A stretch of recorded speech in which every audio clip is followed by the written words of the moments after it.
என் அன்பார்ந்த கூட்டாளி செல்லவருக்கும் என் அன்பார்ந்த வணக்கங்களை தலைப்பணிந்து தெரிவித்து விடுகிறேன். எல்லாரும் சாப்பிட்டீங்களா? நல்லா இருக்கீங்களா? சரி, வீடியோக்குள்ளே போகலாம். என்றைக்கும் நாங்கள் என்னத்தை பற்றி பார்க்க போகிறோம்னா, விஜயோட ஆட்சி உங்களுக்கெல்லாம் நல்லா இருக்கா? திருப்திகரமானதா உங்களுக்கு படுதா? அது மட்டும் இல்லாமல் அவர் நல்ல சூழ்நிலையில் தான் ஆட்சியை கொண்டு போகிறாரா? முன்னையெல்லாம் பார்த்துருப்பீங்க, ராஜசபையை பார்த்துருப்பீங்க. ராஜா காலத்தில் ராஜசபைன்னு ஒன்று இருக்கும். அதில் தான் மந்திரி இருப்பார். மந்திரி அரசருக்கு ஆலோசனை சொல்லுவார். இந்தந்த விஷயங்கள் இந்தந்த விஷயங்கள் நடக்குது, நீங்கள் இப்படி பேசணும், நீங்கள் மக்கள் முன்னாடி இப்படி நடந்துக்கணும் அப்படின்னு ஒரு புத்திமதி சொல்லுவார். புத்திமதிகளை அரசர்களும் கேட்டு நடந்துக்குவாங்க.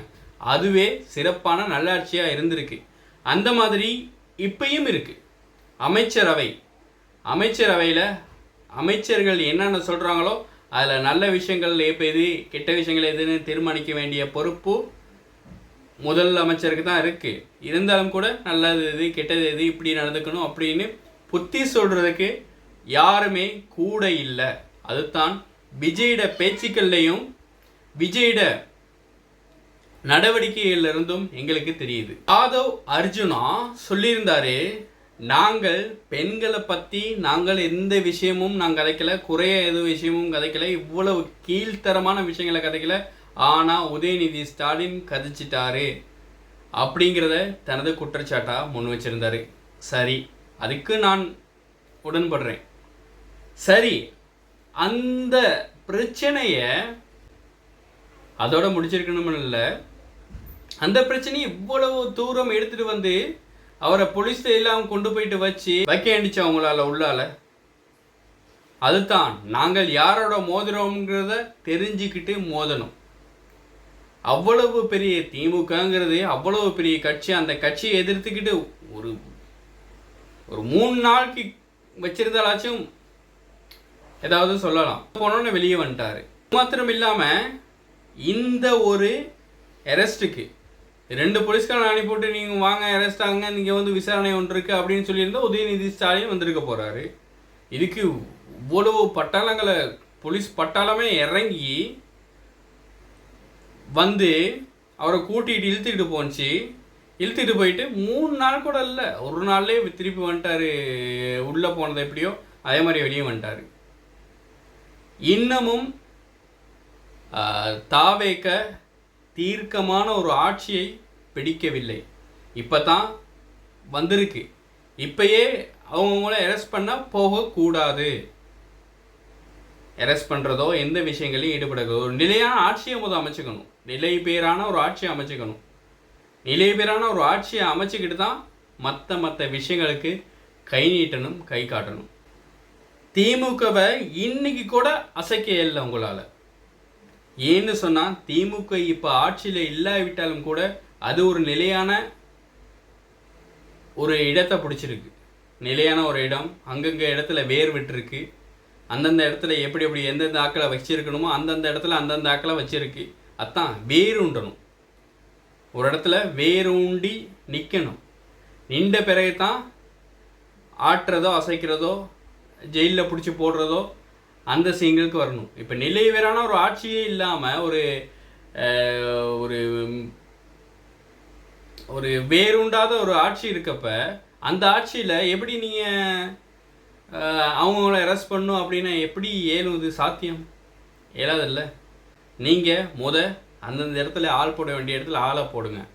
அதுக்கு பிறகு வேரூன்றுங்க. வேரூன்றி ஒரு நிலையான ஒரு ஆட்சியை கொண்டு வந்த பிறகு மறுபக்கம் செயற்படுங்க. அதுக்கு பிறகு புரட்சிகரமான திட்டங்களை கொண்டு வாங்க. நீங்கள் ஸ்டிக்கர் ஒட்டுற வேலையே செய்யாதீங்க. முதல்ல யார் செஞ்ச திட்டங்கள்? முதல்ல ஜெயலலிதா, அந்த மாதிரி கருணாநிதி கொண்டு வந்த திட்டங்களையே கொண்டு தண்டை பேரை வச்சுக்கிறீங்க. அந்த மாதிரி இல்லாமல் ஒரு புரட்சிகரமாக ஒரு திட்டத்தை கொண்டு வாங்க.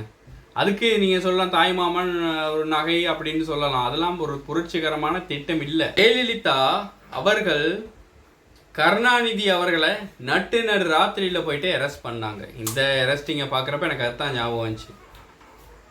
ஏன்னு சொன்னால் ஜெயலலிதா அவர்கள் கருணாநிதிக்கு இணையாக நிலைப்பேறான ஒரு தன்மையை வேரூன்றிட்டாங்க. ஸோ அவங்களையும் அசைச்சு பார்க்க இயலாது.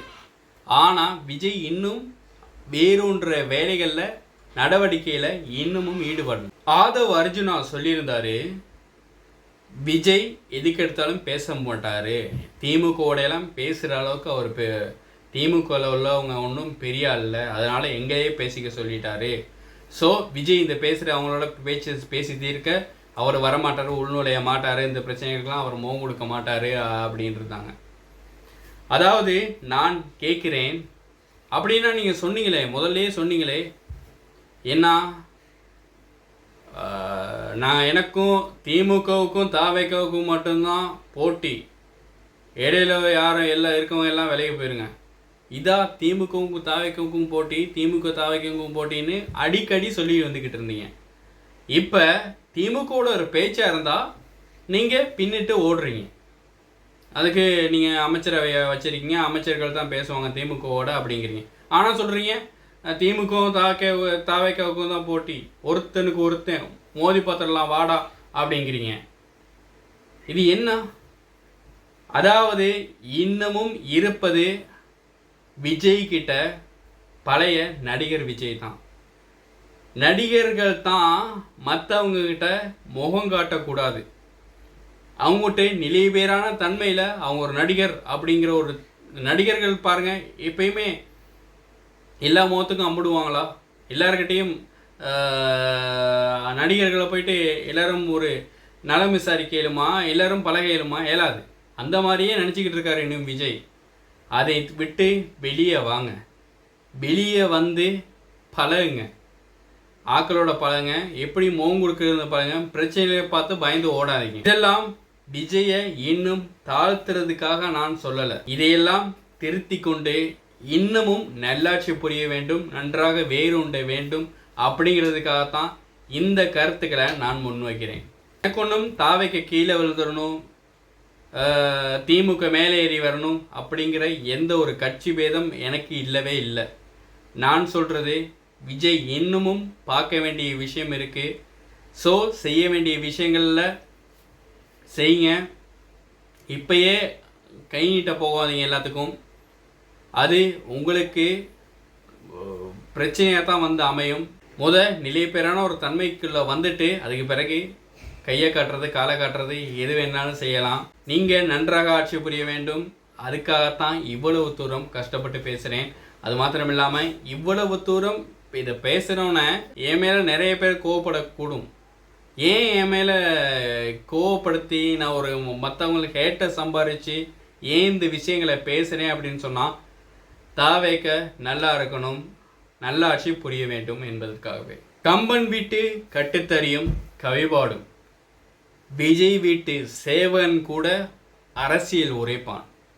இன்னும் ஒரு வீடியோவில் சந்திக்கலாம். அது வரைக்கும் விடைபெறுவது உங்கள் கூட்டாளி எனக் ராயல். பாய், டேக் கேர்.